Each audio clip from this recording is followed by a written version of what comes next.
Hello everybody and welcome back to Building an Effects level. I am so excited to continue this level because I had lots and lots of fun building it last episode and you guys really seem to enjoy it. So let's get... Where's the level gone? Started! The next thing that we're going to do is we're going to work on some gameplay for the UFO part that's after the very short cube part. We can put a start pause down here. So my plan is to have it switch game modes here. This means that we have to drag along this platform to here, and we could try and do something interesting. Yeah. And I think what we're going to do is we're going to try and fade out all this glow and the background when you get to the cube portal, because it stops rotating just before the end of the part.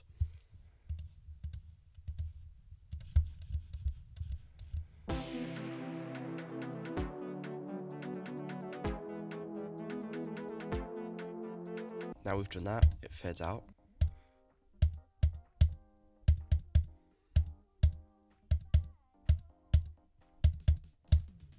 That seems okay.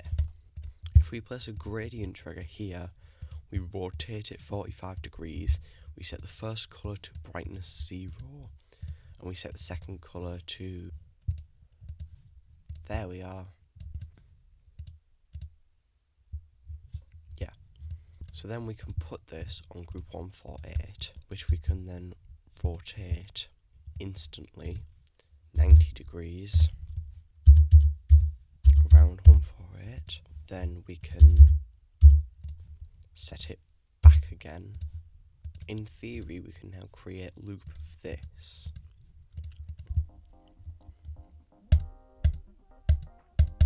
Yeah. I'm going to work on a saw design, I think. If we figure out what group these are on 146, we could have like one of these saws with a swirly thing in the middle, scaled up like that, yeah. And then we can put all of these on 146. Now I'm just gonna make gameplay around this.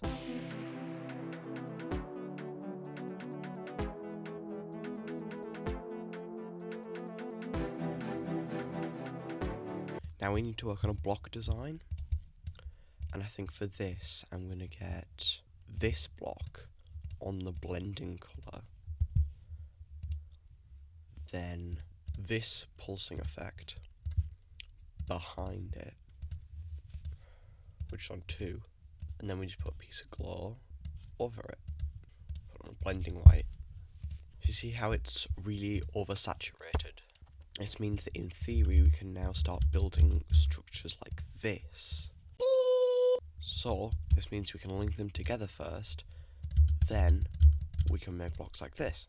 And you see how they are quite oversaturated, so they like stand out against the darker background and the oversaturated saws as well.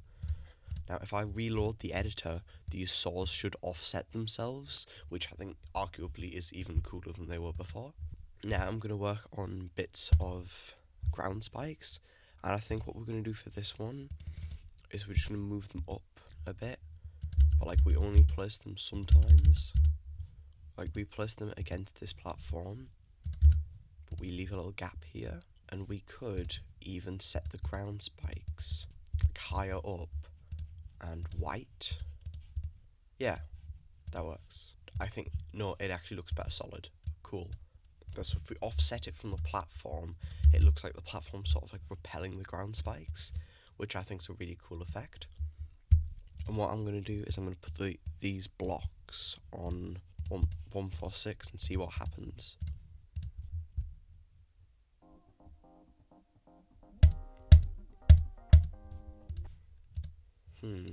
Nothing. I have a better idea for these blocks.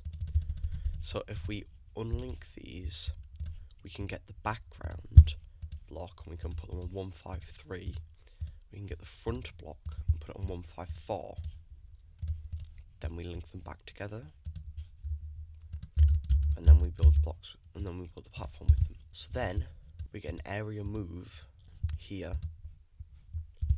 And with a length of 150, we can move it a random amount from a random angle. Easy now. And we have a new effect ID around player 1, 153, as they get closer. I think that one. And then same again for 154. In theory, this should work. Wrong way. That's fine. It's an easy fix. It's this one instead. Knew I hadn't gotten the effect right. I never get the effects right for area triggers. Still not right though. Just need to be just simply as we approach them. So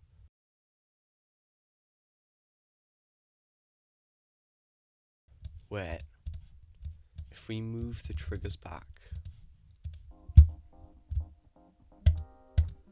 Yeah, that was the problem the whole time. That was like 5-6 minutes of my time to figure out it was just that. That's very silly. That looks cool though. We need to get a spike design, I think. So if we put a spike here, we should then be able to get possibly these slope objects, then scale them down to the size of the spike. Cool. I think that worked. We can hide these spikes now. I'll fix this, it's fine.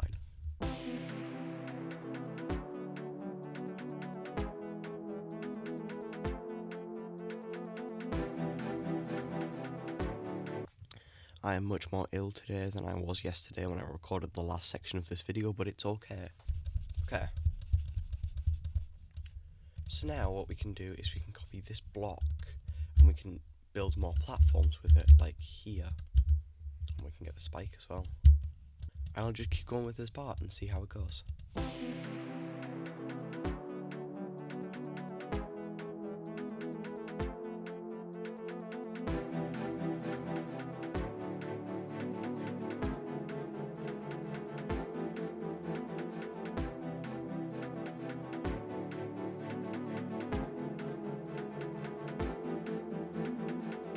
This part didn't actually take me very long, probably because it didn't include so much build helper issues as this part.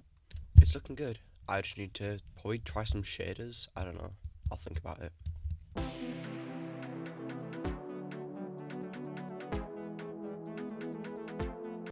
I didn't feel the need to spawn loop that because how short the part is. Here we are.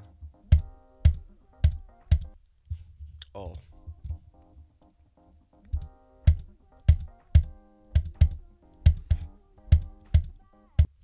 I'm not too happy with the gameplay here. I'm going to turn on ignore damage and I'm going to make a better gameplay line here.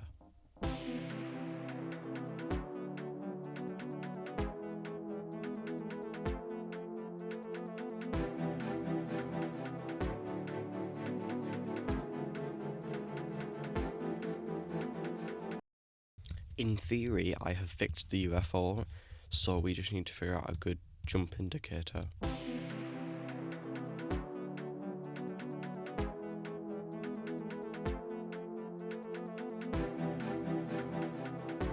I think this part's looking pretty good. I don't know what's wrong with the saw blades, but they're just not appearing. I know they're supposed to fade in and out, but they don't. I might try and replace them all with this one, which might be a nuisance, but it's fine. Finally, the part should be done. Finally, let's see it in normal mode.